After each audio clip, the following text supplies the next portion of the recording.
My name is Stargasm.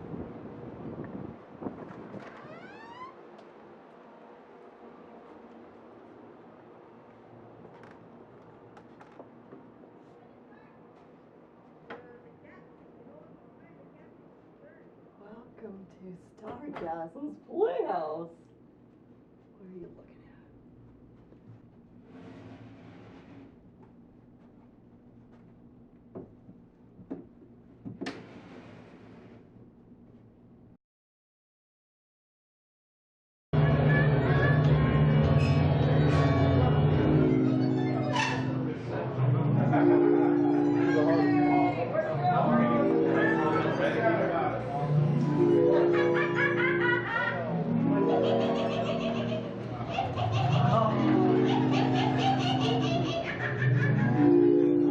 And this is my best friend, Mr. Spooky.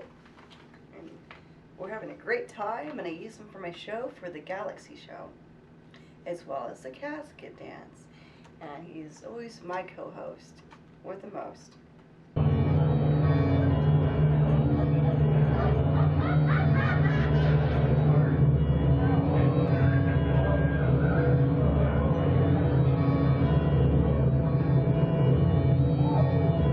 To be honest, I've had an attraction to skeletons all my life.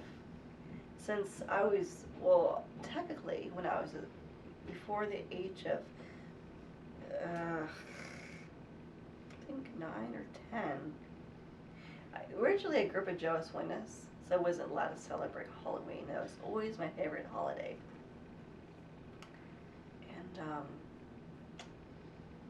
And so about after I was 11 or 12, I would either buy for myself or receive skeleton earrings. But I've always found them very, I don't know, friendly, underappreciated, fun to play with.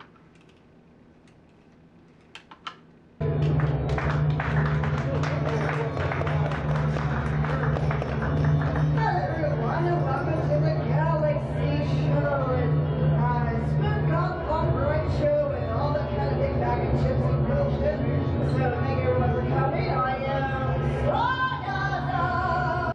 This is a show that I personally created all by myself, of course. Produced, directed, host, perform, cast, direct, and I wear about 10 hats, literally, metaphorically.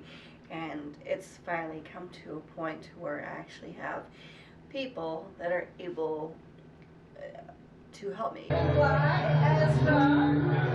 That is a mysterious person in the past. Who is it? She, I don't know. The whole point of the Galaxy show is to help other local artists be better, for better exposure. I could name a few. I don't expect them to thank me, but maybe treat me with dignity. It hasn't been pleasant, and up until about up until now, it's getting there, and I don't want people to go through what I had to go through. I don't have any regrets, because like, I've worked hard for this. I wasn't always this pretty or this glamorous externally and internally. I wasn't always like this full life, and have all these luxuries, and others might frown on me, and others might look up to me, and the others that frown upon me are not my friends. Others that look up or don't judge me are my true friends. And a casket too. I've always wanted to see what it's like in there. Not how it is to be dead. That's not in my head. I don't see it that way. Yeah, people put dead people in there when they bury them, but I look outside of the box. But there's all these musicians that I admire. It's like, why would I, instead of dreaming of being them, why not make up my own persona? I've been told to be quiet several times. Nobody wants to hear opera. And I've gotten told by several vocal trainers, and or, when you're a kid and stuff, or just school in general, when we had the little choir thing, I was the one always holding my voice, like Selena or Stargasm. We're done. We're done.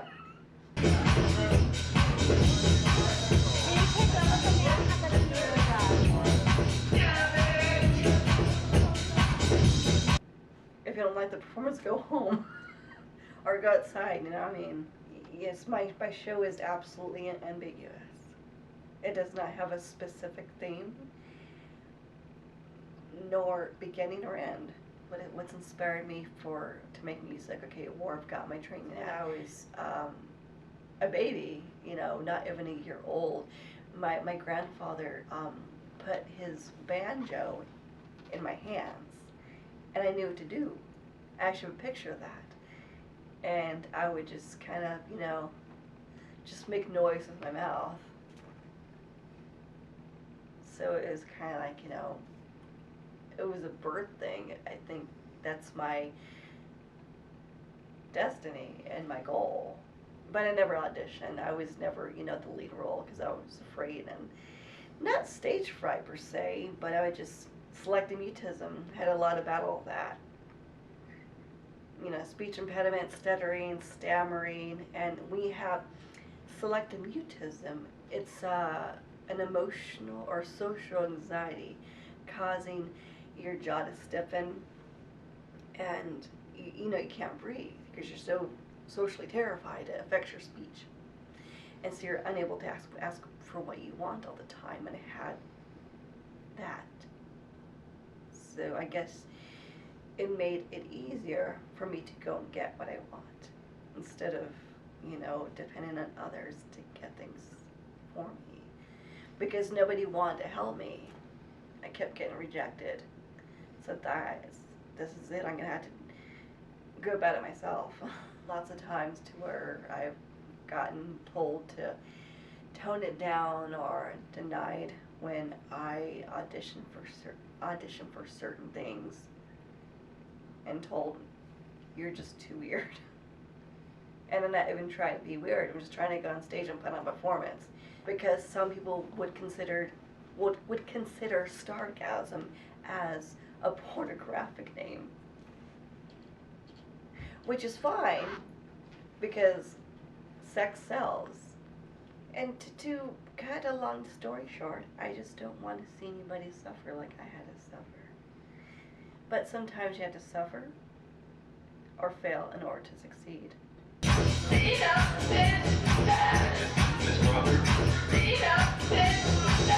The mommy dearest thing is to kind of maybe reenact and suppress the memory of most of the foster moms they had growing up. Acted very similar to Joan Crawford's character, or Faye Dunaway's character, Joan Crawford. And I feel like I play a role as Christina. And I've always been very threatened by a lot of the women that are supposed to take care of me in my life, except for my birth mother. Even her, but for different reasons. But I didn't realize that, you know, it was more her abandoning me all the time because she wanted to go and get drunk at the bar. But she never really physically hurt me at all. Maybe emotionally from abandonment.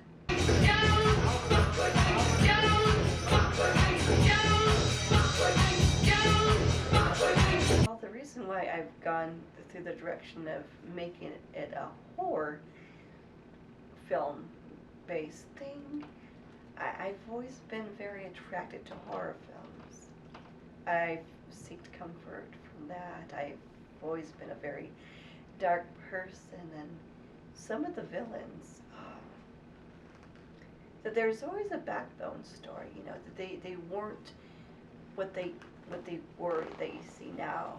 They weren't always that hideous creature that everyone hated. They're once loved and once loved others, and I kind of feel that sometimes. Externally, I may look like a monster to others. I've always been perceived as a monster, even if I don't dress up like one.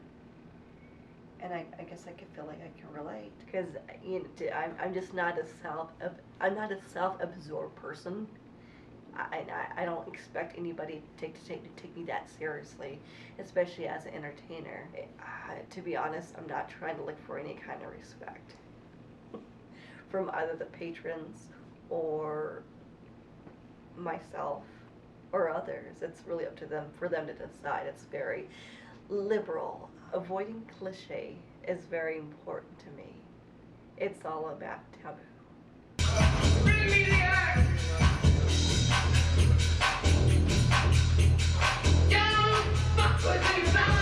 Because I've been doubted more than I have encouraged. And to me, encouragement is medicine to kind of keep my sanity, because we all want positive feedback. But the negative poison motivates me to be a better performer, not only as a person, an entertainer, or both, corporately and an entertainer, to keep thinking of ways to keep the audience wanting more, to make their time worthy of coming to see my shows and my band and any other performance I put on, whether it's right now, just walking up the street. I feel more like I'm putting on a performance when I go to work, and then when I put on a performance for my spoof goth variety show, The Galaxxy Show, or when I sing and perform for the casket dance and in rehearsal. It's like I could be me. I definitely love Stargasm more than I love Selena. Because Stargasm is kind of like a way of suppressing the pain that Selena feels deep down. There's been plenty of times to where people have seen me as several other people that I wasn't aware of that I was. There's inappropriate names I will not say on screen. That 5-letter words, and all because I didn't give them what they wanted because I didn't have it, and I'd already given them what it could give, and so they're not in my life anymore.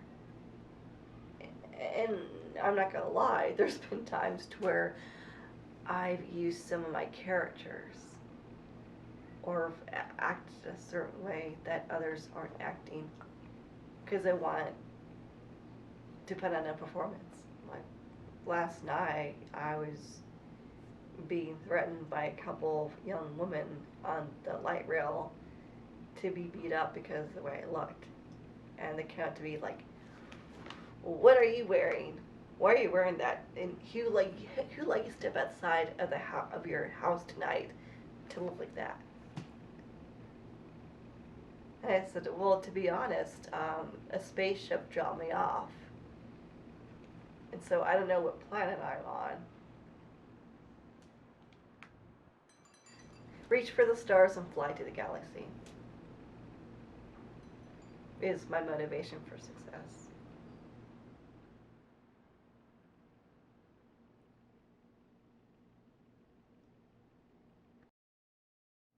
I'm gonna fly to the moon and dance my way through the galaxy and dream the Milky Way. My spaceship never fails me, it knows exactly where I'll be. It'll take me anywhere I want to go. Fly to the galaxy, fly to the galaxy, fly to the galaxy, fly to the galaxy. Thank you, everyone. That was very nice.